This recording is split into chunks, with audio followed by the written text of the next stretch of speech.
almost hit my head. Complete. boy. I think you can get in. Yeah, I know, bro. I'm about to hit my head. I think you can get in. Oh, I would have hit my head. Oh, I would have hit my head.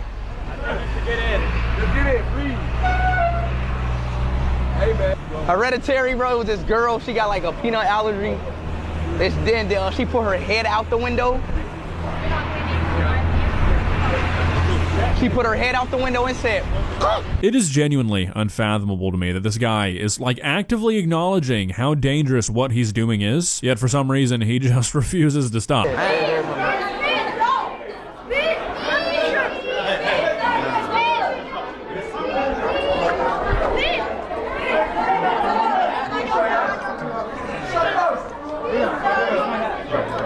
He's on the floor. The stream is still live. The chat is moving so fast it's barely readable. Somebody off camera says give him space. Nobody cuts the feed. Nobody calls it. The screen holds for 30 seconds. Then it goes to a be right back screen. And then, when the stream comes back, he is on the floor doing push-ups. This is what the most watched streamer on the planet looked like in front of millions of people. And nobody stopped it. Before we get to any of that, you need to understand who this man actually is right now. Because without that, nothing that follows makes any sense.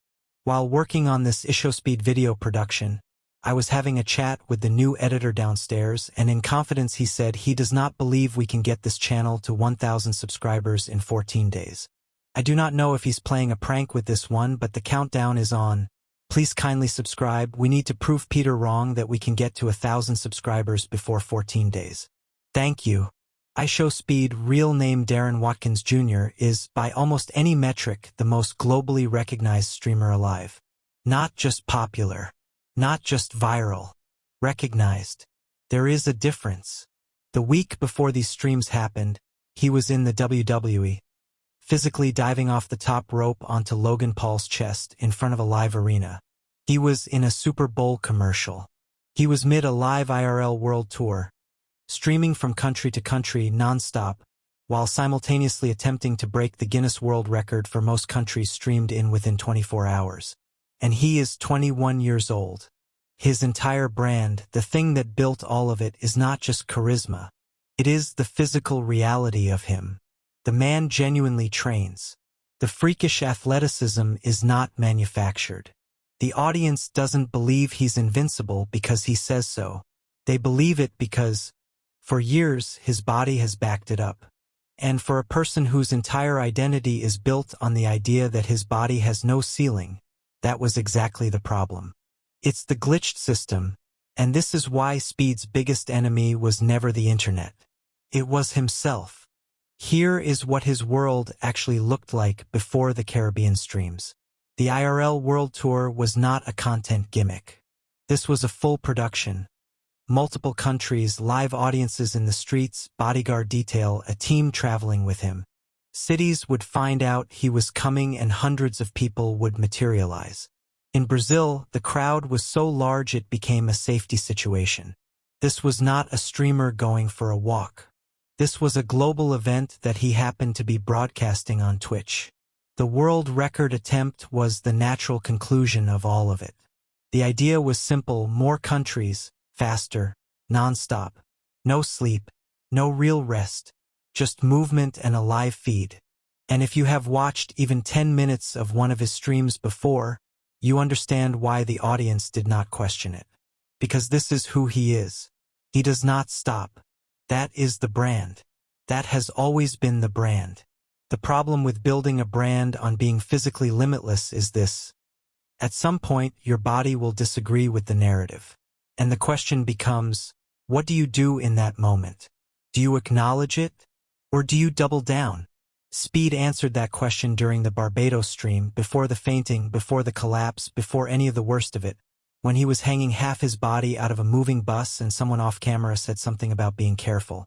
His response: be careful? So I am a professional streamer. I am a professional stunter. I know what to do and I know what not to. But I appreciate y'all. I appreciate y'all concern though. I train for this. every single day of my life for this. And to be fair, at that point in the tour, nothing catastrophic had happened yet. He was tired. Every streamer doing a world record attempt is tired.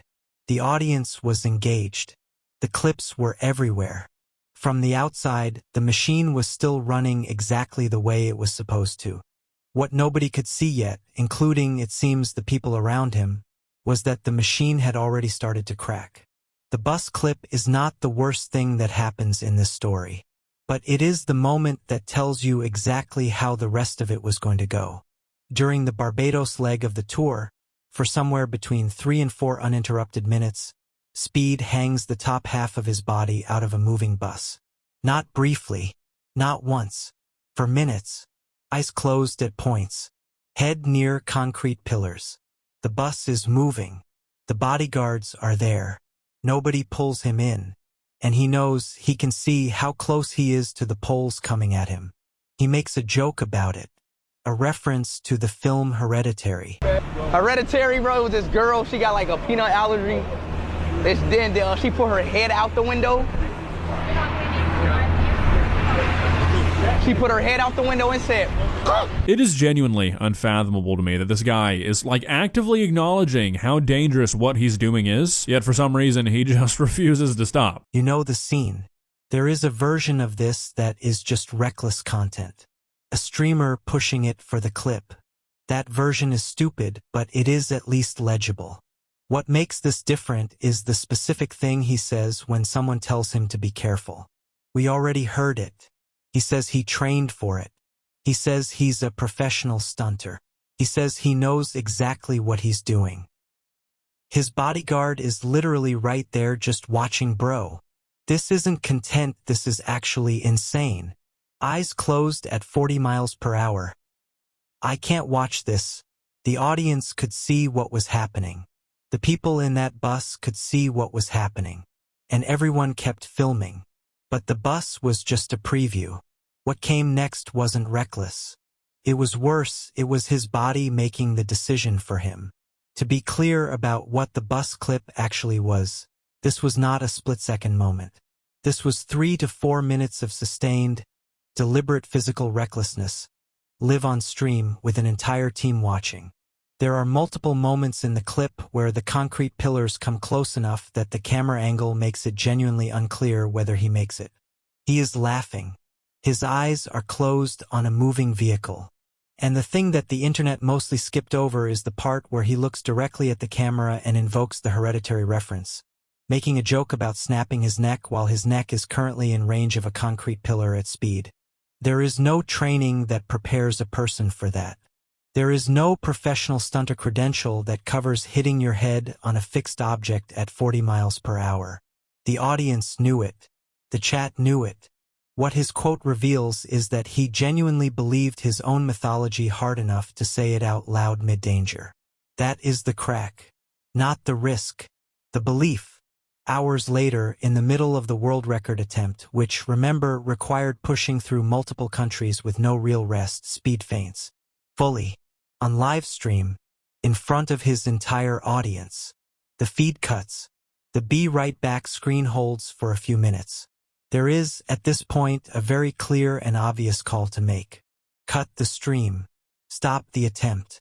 The world record is not worth this. Anyone watching, anyone on his team, anyone with a functioning understanding of what a human body needs, they all know what the right call is. The stream comes back. Speed apologizes. He says he's fine. He says he doesn't want anyone to worry. He says he just got a little weak. And then he gets on the floor and does 100 push-ups. Chat, we good? My fault. Chat. I'm good. I don't want to get y'all worried. I just got a little weak. My body is just being weird right now. And I'm sorry for collapsing like that on stream. I'm perfectly fine. I don't want to worry y'all. I gotta close out the stream, chat. I love y'all so much. Chat, I love y'all. I don't want to worry y'all. We good, baby. Let's keep going, chat. Don't worry about nothing. Come on, bro. Let's go, bro. Let's get right, chap. Let's go. Sure you're good. Yeah, I'm good. What's the why? Just give him space. Everybody give him space, please. Just relax, relax. You need space. That's what you We need. good. We good. You know, crowded and too much. We good. Bro just fainted and came back doing push-ups. What is wrong with him? This is the most reckless thing I've ever seen live. Why is nobody on his team stopping this? The apology was not a concession. The push-ups were the message. I am still the guy you think I am. My body did not just do what you all just watched it do. Watch me override it in real time. That is what those 100 push-ups were. Correction. A brand statement 3 minutes after a medical event, in front of millions of people. 15 minutes later, 15 minutes after the feint, 15 minutes after the push-ups. Speed barely makes it back to the van. And this is the moment that moves everything past reckless content, past ego-driven stupidity, into something genuinely disturbing. Because this time he doesn't perform strength. This time, on camera, in front of everyone, he says it plainly. As much as I'm gonna be honest, bro, my body kind of shutting down, but I gotta make it 5 countries, bro. His body shut down. He knows it. He said it. And then he kept going anyway. That is the apex of this entire story. Not the feint. Not the bus. That line. Because the feint was involuntary. His body made that choice. The bus clip, you could argue that was a calculated risk he believed he could handle. But that line is a choice. He is conscious. He knows what happened. He knows the audience can see him struggling to walk.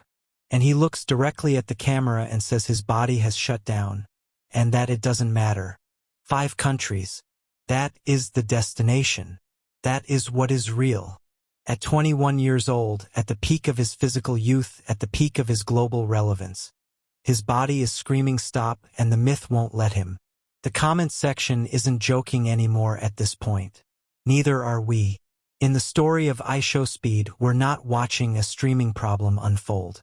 We're watching what happens when a person can no longer tell the difference between who they are and what they perform. Here is what this is actually about. The internet rewards you for being indestructible. Not talented. Not consistent. Indestructible. The person who never taps out. The person who absorbs everything and keeps going. And when you build an identity on that, when the audience starts believing in you specifically because of that, every single time your body shows a limit, you are not just experiencing a physical symptom. You are experiencing a brand failure.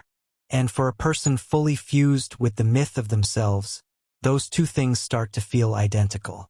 Self-preservation and brand betrayal become the same thing. The push-ups after the feint were not insane. They were completely logical, given the belief system they came from. That is the glitch, not the content. Not the audience. The glitch is the moment a person becomes so fused with what they perform that the performance starts making decisions their body should be making. He said it himself in Barbados, hanging out of a moving bus. I am a professional streamer. I am a professional stunter. I know what to do and what not to. I train for this every single day of my life. 3 hours later, his body disagreed. Twice. In front of millions of people. On camera. And he kept going. The training didn't matter. Nothing prepares you for the moment the myth you've built becomes more important to you than the body carrying it. Speed didn't almost die because streaming got dangerous. He almost died because he couldn't tell the difference between his brand and his body. As always, it's the glitch system, and I want to thank you all for watching today's video. Please don't forget what Peter said and subscribe to the channel right now. Thanks.